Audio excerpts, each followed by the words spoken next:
부장님, 진짜로 이거 애 이름 없어. 나 우리 엄마? 너네 엄마 한국에 없어. 돈 벌러 다시 중국에 갔어. Bercerita seorang pria yang bernama Du Syuk. Dia bekerja sebagai debt collector dan dia memiliki wajah yang agak dingin. Tapi di balik semua itu, ternyata hatinya baik dan lembut. Suatu hari, ia mempunyai seorang nasabah wanita yang bernama Myung-ja. Du Syuk yang berniat menagih hutang kepadanya. Namun Myung-ja tak memiliki uang untuk melunasi hutang-hutangnya.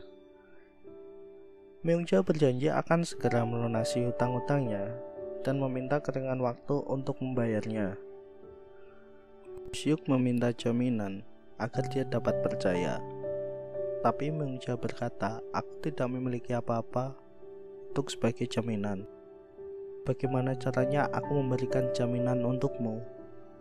Syuk pun langsung berkata, "Tiada uang, tiada kehidupan, bukan?" Sambil membawa anak Myung-ja yang bernama Shuyi dan berkata, "Baiklah," dia sebagai jaminannya dan membawa Shuyi pergi. Saat Shuyi dibawa pulang Du Syuk, dia menangis di perjalanan, berkata bahwa dia ingin pulang bersama ibunya. Du Syuk menjawab, "Dengarkan aku, nak. Jika ibumu membawa uang dan membayar hutangnya, aku akan segera mengembalikan dirimu. Aku tidak berbuat macam-macam, jadi berhentilah menangis."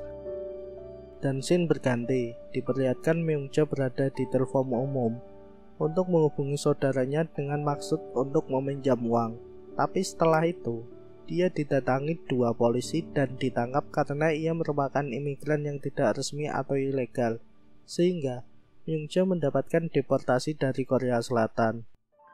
Du Syuk dan Shuyi menunggu Myung-ja di hari yang telah ditentukan untuk mereka bertemu. Namun Myung-ja tak kunjung datang, dan tiba-tiba Du Syuk mendapatkan telepon, yaitu telepon dari imigrasi Korea, mengatakan bahwa Myung-ja akan dideportasi. Kemudian Myung-ja menitipkan pesan, meminta agar Du Syuk menjaga Shuyi untuk beberapa hari ke depan, dan menghubungi pamannya Shuyi untuk keperluan melunasi hutang Myung-ja dan mengambil Shuyi untuk dirawat. Tampak kehadiran Shuyi di rumah Du Syuk memberikan warna tersendiri. Yang awalnya rumah ini hanya berisi dua om-om kantoran, sekarang menjadi lebih menyenangkan. Tapi Du Syuk belum menyadarinya. Di suatu hari, orang yang mengaku paman Shuyi menelpon Du Syuk bahwa dia akan menjemput keponakannya dan melunasi hutang Myung-ja. Du Syuk dan sahabatnya di malam itu akhirnya mengadakan pesta kecil sebagai perpisahan dengan Shuyi. Nampaknya Du Syuk menyadari bahwa dia bakal kesepian lagi. Entah mungkin sifat kebapakannya, Du Syuk mulai muncul untuk menyayangi Shuyi sebagai anaknya. Hari perpisahan Du Syuk dan Shuyi akhirnya datang, dan Du Syuk banyak memberikan nasihat untuk Shuyi agar menjadi anak yang baik. Kemudian orang yang mengaku sebagai paman Shuyi datang untuk menjemputnya.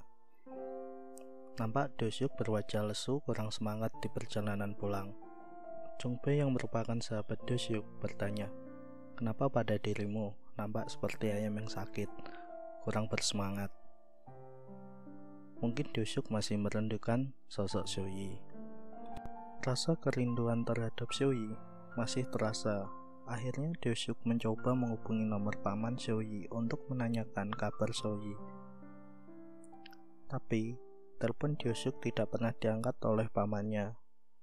Ternyata Shuyi malah dijual ke tempat hiburan malam sebagai pembantu. Du Syuk yang merasa tidak beres mendatangi rumah pamannya dan menanyakan keberadaan Shuyi. Namun si paman ini enggan mengaku dan selalu menghindar. Karena rasa jengkel, Du Syuk marah dan memukulinya. Si paman ini akhirnya mengaku bahwa dia telah menjual Shuyi karena saking jengkelnya Du Syuk pergi mencoba mencari keberadaan Shuyi.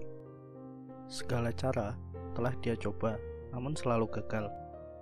Namun di suatu hari, Du Syuk menemukan sebuah tas barang Shuyi yang tertinggal di rumahnya. Di sana ada sebuah pager sendiri, suatu alat penyimpanan voice chat zaman dulu. Kita balik ke cerita keadaan Soyi dulu ya, dimana dia mendapatkan perilaku yang tidak baik dari orang tua angkatnya. Dia disuruh bersih-bersih rumah, kamar mandi, dan tempat karaoke.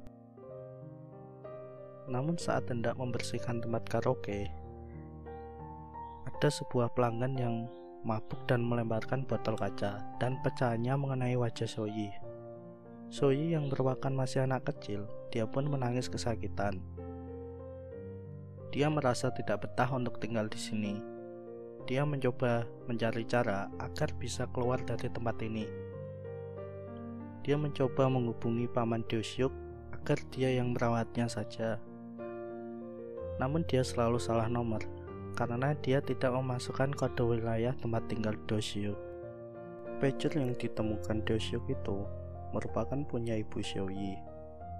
Soyi yang merasa sedih, dia mencoba meninggalkan voice chat ke pager ibunya.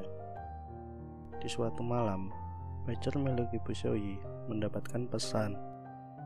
Dosyuk yang masih mencari cara agar dapat menghubungi Soyi mencoba melihat isi pager tersebut. Ternyata pager ini berisi tentang rasa rindu kepada ibunya.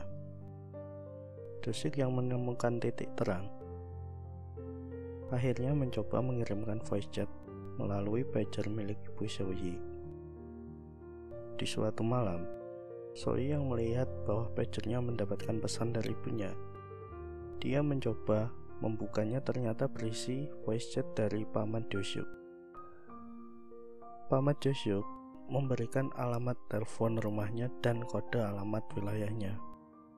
Dan akhirnya Soyi dapat menghubungi Paman Dosyuk secara langsung sambil menangis bahwa dirinya ingin dirawat oleh Paman Dosyuk saja.